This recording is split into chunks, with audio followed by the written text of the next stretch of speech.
అసలెందుకే ఆ అమృతమే అనురాగముతో నువ్వు నవ్వితే రతి సుందరిలా దరి చేరితే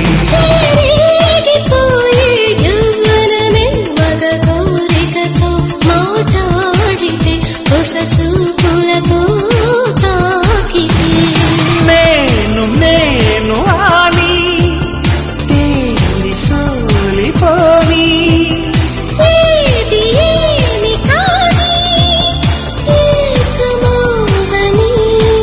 రామరి నా చెలి ఓ ప్రేమ హృదయ వీణ నీవమ్మా.